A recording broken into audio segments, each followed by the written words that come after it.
नवरात्री हा उत्सव शक्ती देवतेचा असतो, तसाच तो कुलदेवतेचाही असतो का?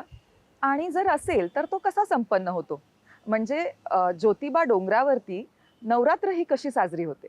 शक्तिदेवतेचा जरी संपन्न होणारा हा उत्सव असला तरी तो अनेक क्षेत्रदेवतांचा कुलदेवतांचा सुद्धा उत्सव आहे. ज्याप्रमाणे करवीर निवासिनी श्री महालक्ष्मी अर्थात आई अंबाबाई आणि इतर शक्तिदेवतांच्या मंदिरात घटस्थापना होते, तशी वाडी रत्नागिरीवर देव ज्योतिबाच्या मंदिरातही घटस्थापना होते. अनेकांचा असा समज आहे की ज्योतिबाचा जागर सप्तमीला म्हणजे कदाचित त्याची घटस्थापना सुद्धा एक दिवस आधी अर्थात अमावस्येला होते का, तर तसं नाही. त्याची घटस्थापना त्याही मंदिरातली घटस्थापना ही प्रतिपदेलाच होत असते. आणि या प्रतिपदेला घटस्थापना झाल्यानंतर देवाचे नित्योपचार नैमित्तिक उपचार आदी वैभवात संपन्न होत असतात.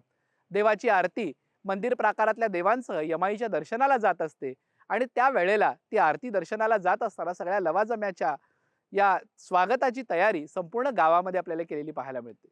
7 दिवस पूर्ण उपवास केल्यानंतर सप्तमीच्या दिवशी देवाचा जागर केला जातो.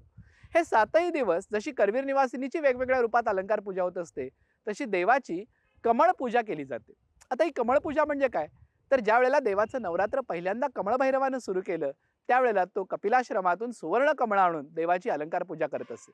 आज सुवर्ण कमळ नसली तरी कापडांवरती रेखलेल्या कापडी कमळांची त्रिदल, पंचदल, सप्तदल अशा प्रकारच्या कमळांची रचना करून देवाची खडी पूजा केली जाते.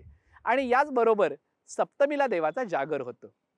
हा जागर आदिशक्तीच्या आदल्या दिवशी नाथ केदार हे जरी देवाचं भैरव स्वरूप वाटत असलं तरी हा मूर्तिमंत योगी आहे.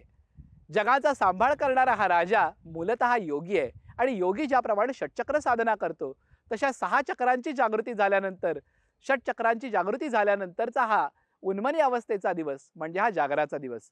आणि म्हणूनच या दिवशी देवाच्या मूर्तीपुढं देवांनी अर्पण केलेल्या उन्मेष नावाच्या अश्वाचं पूजन केलं जातं, त्याच्या प्रतिमेचं पूजन केलं जातं. असा हा देवाचा नवरात्र सोहळा मोठ्या थाटात संपन्न होतो. नवमी दिवशी देवाची श्रीकृष्ण रूपात पूजा बांधली जाते. तर दसऱ्या दिवशी देव ज्योतिबा पालखीमध्ये विराजमान होऊन सीमोल्लंघनासाठी निघतो.